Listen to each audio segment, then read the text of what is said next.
지금부터 불기 1568년 7월 28일 호국 월문사 1호 정기법회를 봉행하도록 하겠습니다. 모두 자리에서 일어나 주셔서 합장하여 주시길 바랍니다. 먼저 목탁 소리에 맞춰 부처님께 삼배를 올리겠습니다.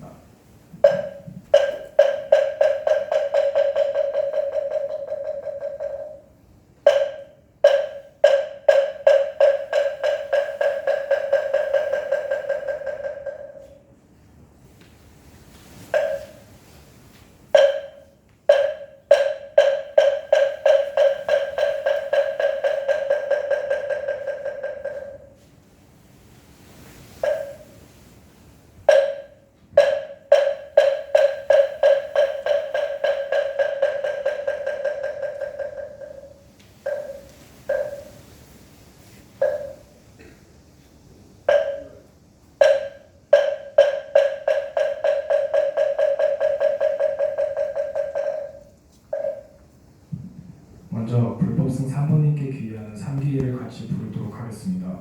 법요집 11페이지를 참고해 주시길 바랍니다.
이어서 월문사를 찾아주신 참모장님께 꽃다발 전달식이 있겠습니다.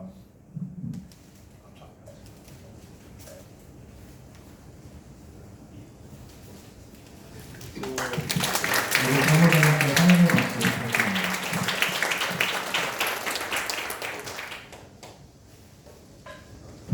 이어서 오늘 원각형 법회를 주관해 주시는 현성 사무스님께 법을 청하는 청법가를 듣도록 하겠습니다. 법요집 22페이지를 참고해 주시길 바랍니다.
스님께 삼배를 드리겠습니다. 옥탁 소리에 맞춰 삼배를 해주시길 바랍니다.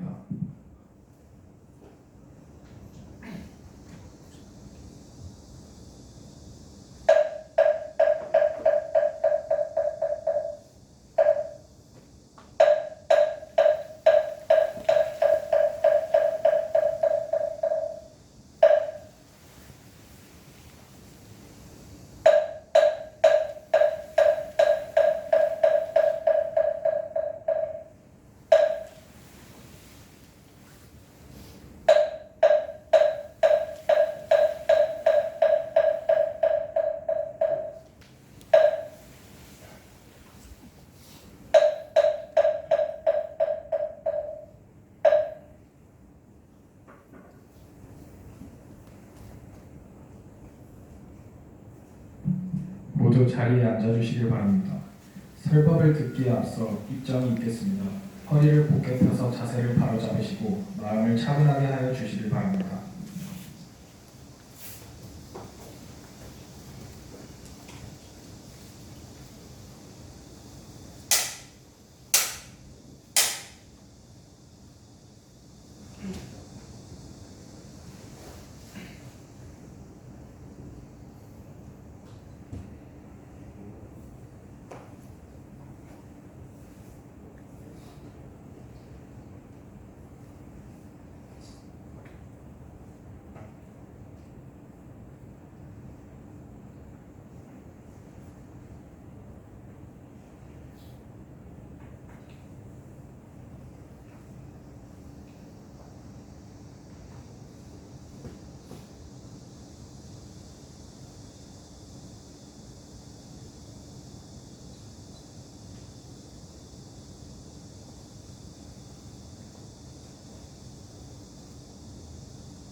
청중에여 마땅히 알아라. 원만한 도리의 성품은 취할 것도 없고 증득할 것도 없으며 보살과 중생도 없으니 깨닫고 깨닫지 못할 때에 점차 차별이 있으니 중생은 견해가 장애되고 보살은 깨달음을 여의지 못하며 지혜에 들어가 이는 영원히 정멸하여 일체상에 머물지 않으며 대각은 다 원만하여 이름이 두루 순수함이 되느니라. 말세의 중생들이 마음에 허망함을 내지 않으면 부처님께서 이러한 사람은 현세의 곧 보살이라 항아사 부처님께 공양하여 공덕이 이미 원만했다고 하시니라. 비록 많은 방편이 있으나 다 순수하는 지혜라고 이름하느니라. 오늘 우리 재단님 환영법회를 하게 돼서 대단히 감사합니다. 오래간만에 또 우리 불자 연예인님께서 이 신부장님께서 오셔서 또 우리 월문사가 또 이 밝은 그 에너지로 많은 이들의 뜻이 이루어지는 그러한 도량이 되기를 간절히 바랍니다. 제가 우리 노종호 참모장님 관상을 이렇게 보니까 앞으로 성승장구 하시겠어요. 그런데 이제 꼭 해야 될 게 있어요. 제가 부탁하는데 아침에 오셔서 이 법당에 꼭 절을 하고 기도를 하세요. 빼먹지 말고. 네.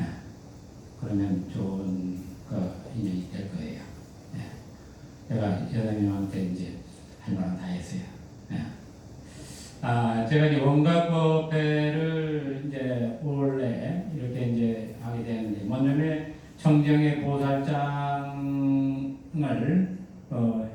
했는데, 오늘 제가 이 청정의 보살장 부처님께서 설법을 하시고 다시 이제 간추려서 말씀하신 내용을 이야기를 했습니다.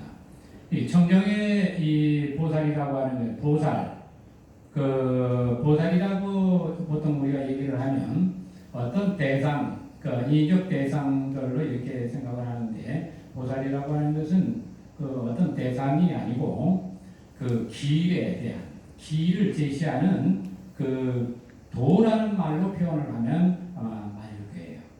그래서 청정한 지혜를 지닌 그 길 안에 든 자는, 이렇게 이제 이해를 해야 됩니다.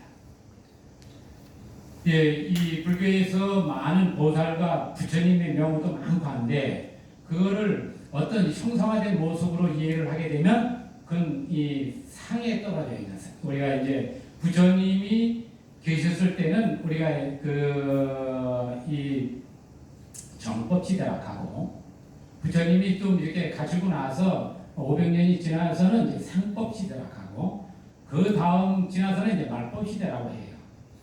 그러면 이 정법과 상법과 말법, 도대체 무엇을 상징하는 거냐 했을 때, 이 보살의 명호를 어떻게 해석하느냐에 따라서도 거기서 정법과 상법과 말법이라는 이해를 구할 수 있는 거예요. 그러면 우리가 많이들 알고 있는, 우리 옆에 이제 이렇게 부처님 옆에 이렇게 보면 이 문수보살이 있고 보현보살이 있는데, 이런 어떤 형상으로 이게 보게 되면 이건 이제 상법에 떨어져 있는 거예요. 그리고 여기에 대고 뭘 해달라고 시작을 하면 그게 말법 시대에 빠져버리는 거예요. 그런데 문수라는 보살과 보현이라고 하는 보살이 무엇을 지시하고 있는가를 보면 그게 이제 정법 제자가 되는 거예요. 마찬가지로 청정의 보살이, 다시 말해 청정한 가운데 지혜가 드러나면 이게 정법이에요.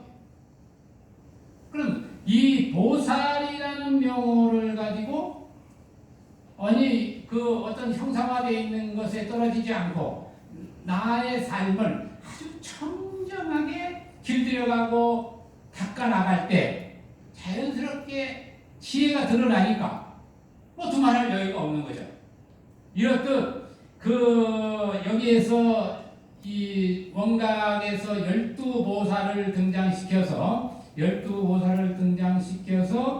끊임없이 이제 이 묻고 답하는 이러한 모습들은 12이라는 수는 결국 하나의 완성된 수이기 때문에 우리가 1년이 12달, 하루가 12시, 12때라고 그러죠.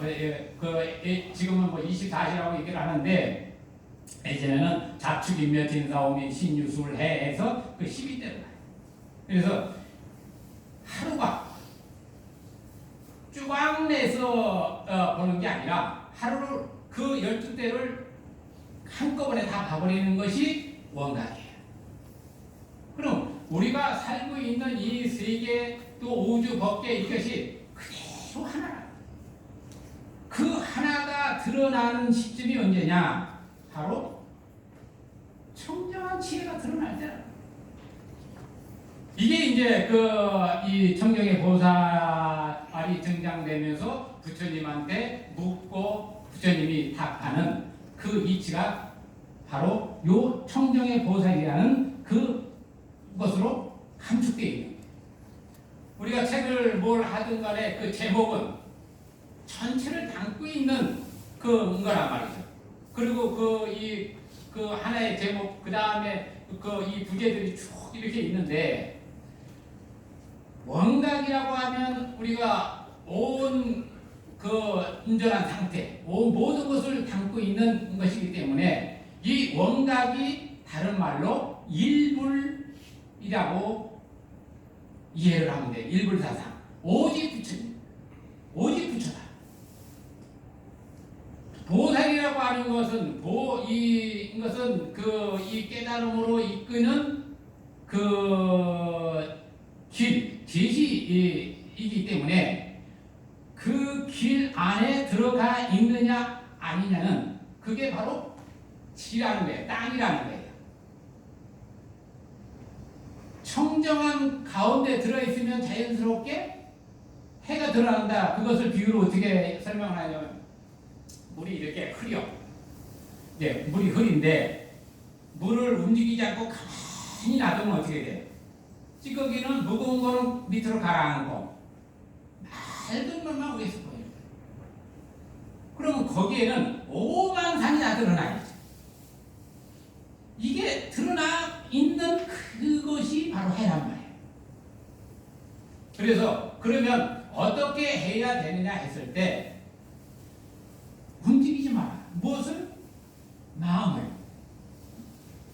움직이지 말라고 해요. 그런데 우리는 세상을 살아요. 그럼 어떻게 해야 될까? 내가 원하는 것을 잣단 것을 생각하지 말라는 소리예요. 하나, 내가 대통령이 되겠다 그러면 일편단심 대통령이에요. 일편단심 내 목표는 대통령이고 그 대통령을 향해서 가는 길이 그게 내 길이에요. 그 길을 가야 그 자리에 가지. 가다가 이것도 하고 저것도 이쪽으로 보고 저쪽으로 보는 사람은 언젠가는 가겠지. 그러나 내가 하루 안에 가겠다고 설정을 했는데 이것도 하고 저것도 하다가는 하루 안에 못 가. 그럼 내생으로 가는 거예요. 이렇듯 이제 모든 그 이치를 꿰뚫어 볼 수 있는 그 자리는 그 맑은 그 가운데 들어가는 해가 드러나야 볼 수 있는 거예요. 이게 청정의 보살이에요. 그 다음에 이제 일곱 번째로 이 등장되는 것이 위독자리의 보살인데 우리가 이 모든 어떤 행에 복덕지혜가 갖춰지면 복덕지혜가 갖춰진 상태에서 이 세상을 이제 내가 살아가는 데 있어서 이 복덕지혜를 올바로 펴기 위해서는 무엇이 필요하냐 했을 때 검소함과 겸손함이에요. 이 검소함과 겸손함을 갖추지 못하면 이 검소함과 겸손함을 갖춘 것을 우리는 수행자라고 얘기합니다. 그러면 수행자가 머리 깎고 어디 산에 들어가고 이것을 수행자로 보면 그 사람은 상위에 떨어져 있는 거예요. 올바로 세상을 이끌어 가려면 최고의 지도자가 되어야 되는데 수행자는 무엇을 향해 가느냐 하면 지도자의 길을 가는 자가 수행자예요. 예전에 제가 인천 용화사라는 데 선방에 있을 때 한참 그때 대통령 선거하고 이렇게 할 때요. 이 노태우 대통령하고 출마하다가 이제 노태우 대통령 그 다음에 이제 김대중 씨 이렇게 해가지고 쭉 했을 때 스님들한테 제가 이제 한 얘기가 있어요. 김대중 씨와 노태우 씨가 전생에 같은 회당에서 공부를 했는데 노태우 이 대통령 후보가 1인자였다. 그래서 노태우가 되고 그 다음에 이 김대중 씨가 이제 대통령이 될 거야. 그렇게 했는데 이제 노태우는 대통령이 됐는데 나중에 그 사이에 김영삼이 탁 껴들었어. 그래서 그때는 제가 이제 어디 살 때냐면 저 수도사 할 때요. 그래가지고 스님들한테 이 텔레비 이렇게 보면 이 선거 막 할 때 김영삼 이렇게 나와. 내가 다 꺼버렸어. 다 꺼버렸어. 저 사람은 나라프라고 이 사람이야. 네? 저거 보면 안 된다. 내가 역대 대통령 이 행정부 수장 중에 대통령이라고 들어오세요. 들어와. 네, 들어와. 이거 앞으로 오세요. 앞쪽으로. 수장 중에 두 사람은 대통령이라고 내가 지칭을 안 하는 사람이 누구냐면 김영삼이와 문재인이에요. 네, 다 이유가 있습니다. 내가 보는 이유에서 이제 대통령은 대통령이죠. 그러나 적어도 이 사람들은 많은 국민들한테 피해를 줄 사람이다라고 저는 판단을 했어요. 과거 업상 때문에. 네. 근데 그게 이제 금생에 또 여러 가지 이제 있었겠죠. 어쨌든 우리가 위족 자제 이 보살이라 하는 것은 이 12시가 이 자축인묘 진사오미 신유수레가 한 바퀴 돌아서 일년이 되듯이 청정의 보살과 그 다음에 이어질 일곱 번째 등장하는 위족 자제 이 보살이라는 것은 뚝 떨어져 있는 게 아니에요. 지혜가 갖춰지면 무엇을 어떻게 해야 되느냐는 거예요. 행위에 대한 거예요. 이 행위는 이 자제한 행위 위험 있고 덕스러워야 된다는 거예요. 이 위험 있고 덕스러운 행위로서 이끌어 가야만 된다라는 것이 이제 일곱 번째 등장하는 위족 자제 보살이에요. 우리가 살고 있는 이 세계가 어떻게 해서 원각이 되고 어떻게 해서 이게 하나가 되느냐? 서로가 나눠져 있는데 어떻게 하나가 되느냐? 왜 우리가 나눠져 있고 서로 따로 이렇게 있으면서 끊임없이 불교에서는 온 법계가 하나고 온 중생이 다 하나의 부처님이고 이런 말을 계속한단 말이에요. 서로가 집을 지어놓고 막아놓고 있으면 보이질 않아. 안에 들어가 있으면. 그러니까 그 안에 있으면서는 다른 걸 못 봐요. 그런데 우리가 이렇게 보면 요즘은 시대가 좋아져서 아주 맑은 투명한 유리로 해놓으니까 안과 밖이 보인단 말이에요. 그게 안과 밖이 본래 하나인데 담을 쌓아놓기 시작하면 분리가 되는 거예요. 청정하다라는 건 뭐예요? 그대로 빨아서 드러났다는 거예요. 그러니까 전체가 그대로 하나인 줄 알면 어떻게 이 옆에 있는 동료나 누구한테 가서 뺏고 죽이고 이러한 일들을 하겠느냐는 거죠. 모든 이치의 바른 이치를 가지고 세상을 연출해 나갈 때 이익이 된다. 우리 대한민국의 가장 강력한 힘이 뭐냐 했을 때 저는 예전에 이태리 대법관 이 대법원 판사로 있는 분하고 이제 제가 얘기를 할 때 그분이 또 이후에 저기를 또 관여가 되어 있는 분이에요. 그래서 이유가 추구하는 게 뭐냐 물어봤더니 미국을 견제하는 거거든. 그래가지고 그래서 이제 이게 세계가 하나가 되려면 적어도 몇 개가 아시아권에도 이렇게 해가지고 세계가 내뭉퉁으로 서로 모여야 되는데 미국 견제하는 것도 되겠나? 그래서 내가 얘기했던 게 뭐냐면 우리의 역사 만년의 역사 중에 보통 우리가 이제 5,000년 얘기를 하는데 또 저기 한 사학계에서 또 다른 사학계에서 만년 이 탕군 시대를 만년으로 봅니다. 이 만년의 역사 중에 가장 위대한 말이 하나 있다.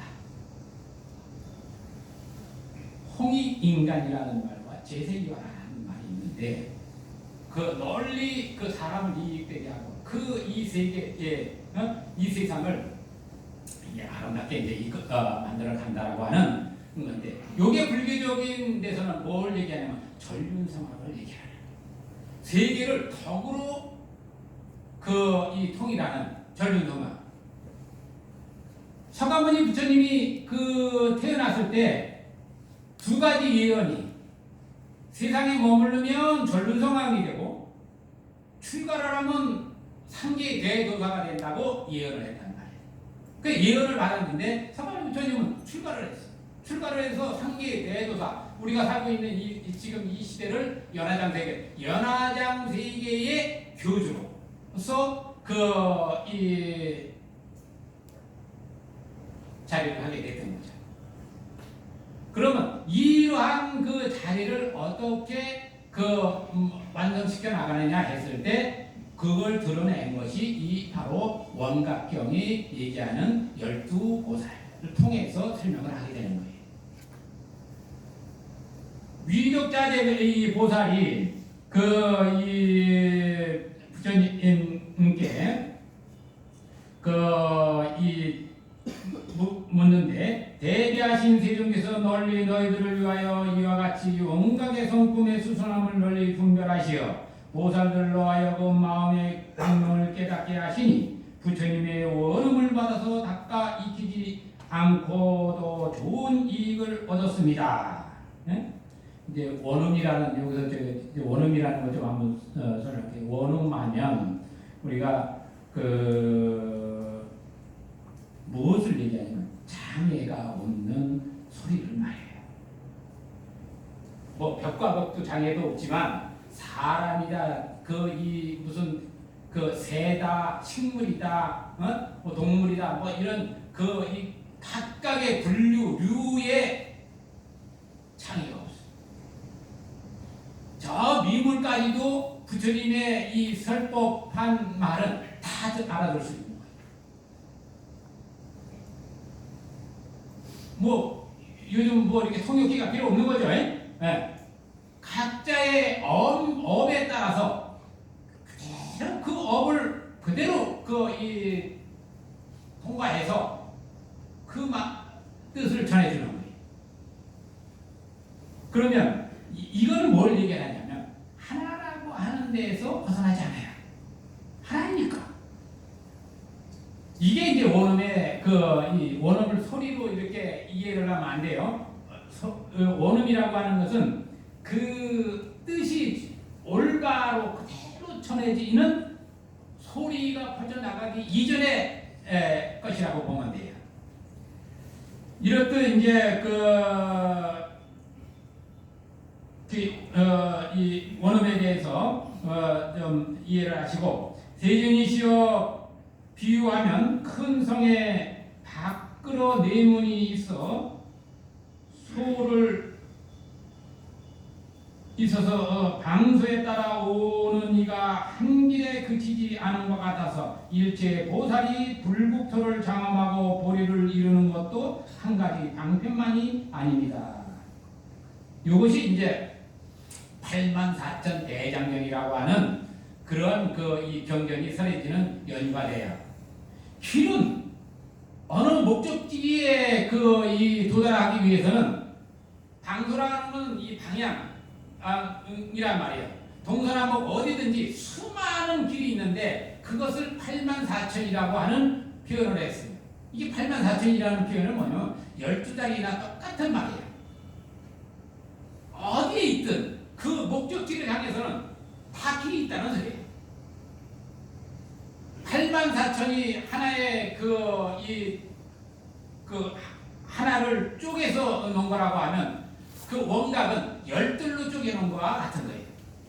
우리 몸도 소통을 할 때 우리 몸의 소통을 어떻게 하냐면 12경락이 소통을 해요. 우리 몸에 12경락이 소통하고 우리 몸 안에 있는 차크라 에너지는 7이에요. 7차크라. 7을 12로 곱하면 그게 84예요. 우리가 살고 있는 이 몸뚱아리는 7차크라, 7에너지체로 형성되어 있기 때문에 죽을 때도 저 칠성판에 가서 이 몸뚱아리를 갖다 눕힌다 해서 칠성판이에요. 우리가 7에너지체란 말이에요. 그럼 12대를 7에너지가 만나면 그게 84,000이에요.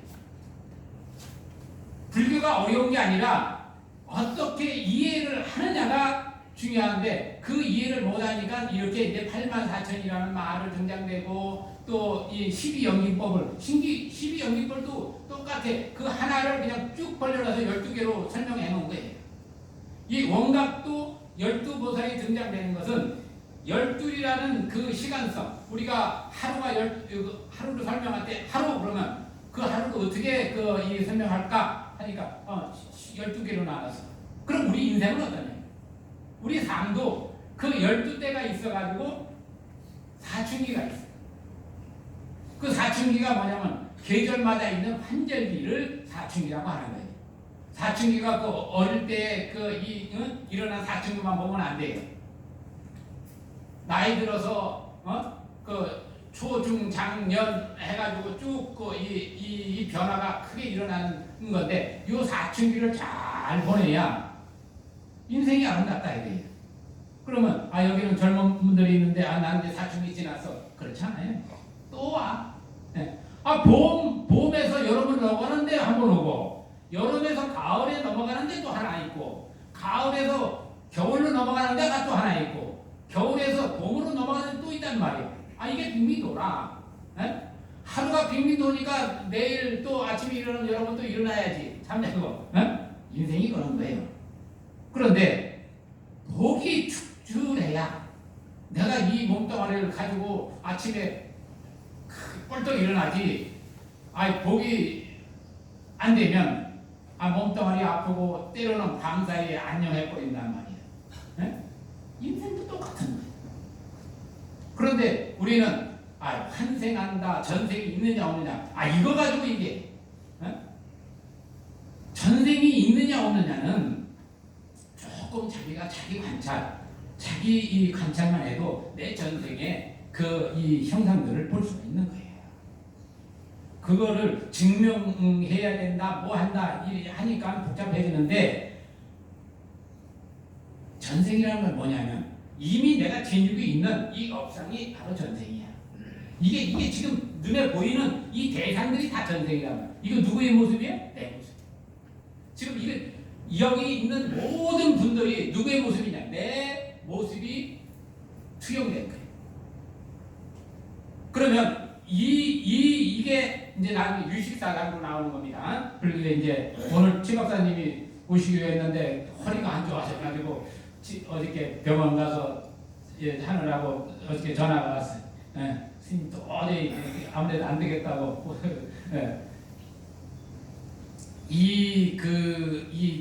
우리가 만나는 세상에서 내한테 보여지는 모든 것들을 나와 다르다고 생각하면 이게 겸손함을 등진 거예요.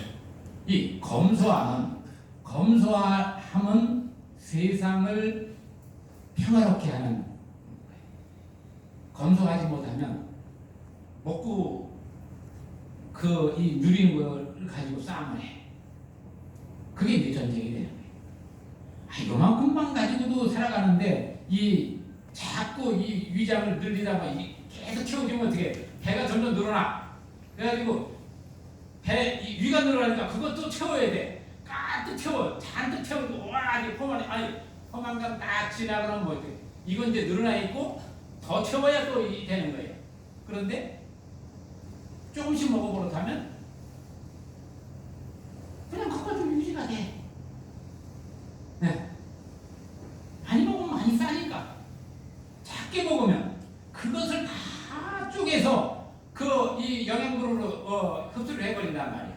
이 몸뚱아리 하나를 쫙 이 분리를 해버리면 온 세상을 가득 채우는데 그게 양자학이에요.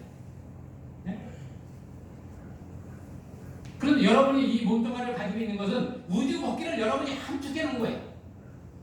그래서 얼마나 위대한 이 여정으로 내가 이룩한 거냐 이거예요. 이게 바로 내 과거의 업상이라는 거예요. 내 공덕상이라는 거예요. 여기에 갇혀서 괴로워하면 이게 지옥이에요. 지옥은 땅에 갇혀 있는 것을 지옥이라는 말이에요. 내 몸 안에 갇혀서 나는 불행하고 나는 고통스럽고 이런 생각을 가지고 그 사람은 스스로가 자기를 지옥에다 가둬놓고 있는 거예요. 아예 저기는 이 몸뚱아리를 벗어나봐도 그냥 또 그 존재는 영원하거든.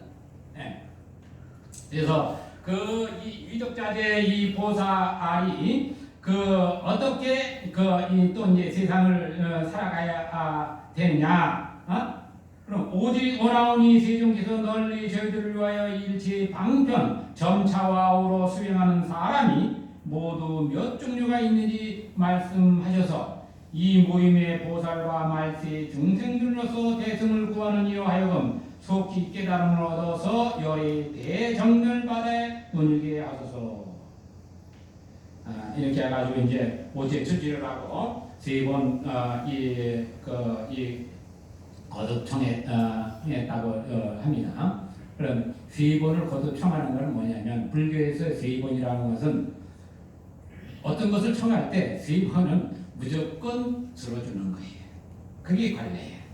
그래서 부처님이 이제 비구니 스님들이 출가하게 된 동기도 아나니 세 번을 간청함으로 인해서 비구니 그때 여성들의 출가가 이루어져요.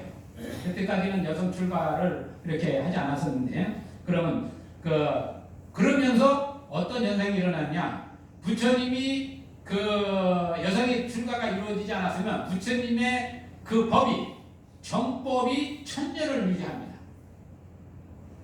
그리고 상법이 1000년이 되고 말법이 1000년이 되는데 여성의 출가로 그게 반으로 뚝 줄어요. 이게 이제 복력의 차이. 복의 운영이. 그게 나쁘다는 게 아니라 복이 이 복이 어떻게 운영되는가를 보여주는데 남성과 여성의 복력은 좀 다릅니다. 그것을 상징화해 놓은 것이 우리가 미타사상인데 미타사상에서 가장 핵심이 뭐냐면 자비희사예요. 자비희사. 자비력이 극대화되어 있으면 그게 어머니예요. 대신에 어머니는 끌어안는 힘이 강해. 그래서 여성은 대부분 다 끌어안으면 안 나. 남성은 희사심이 강해서 나눠주는 걸 좋아해. 잡으려고 하면 도망가. 이게 남성이에요. 그런데 이 둘을 잘 융합을 해놓으면 그게 아미타예요. 자비력과 희사심이 합쳐지면 이 자비심의 을 얘기하는 것이 바로 관세음보살, 관세음보살이고 희사, 이 극락세계를 지주를 해서 이 대광 큰 광명의 상징을 하는 것이 대세지보살인데 관음 대세지가 아미타불의 이 좌우보처란 말이죠. 그러면 여기 있는 모든 분들 역시 좌우보처를 가지고 있는 거예요. 이 좌우보처가 뭐냐면 세상을 내가 나온단 말이죠. 나오면 똑같이 주어진 게 있어. 시간과 공간이에요. 어느 누구도 세상을 삶이라는 것에 툭 던져지면 이 시간과 공간을 누리지 않는 자가 없어. 이게 평등함. 그 가운데 어떻게 살아야 되느냐? 위험이 있는 덕으로서 자유자재를 하는 거예요.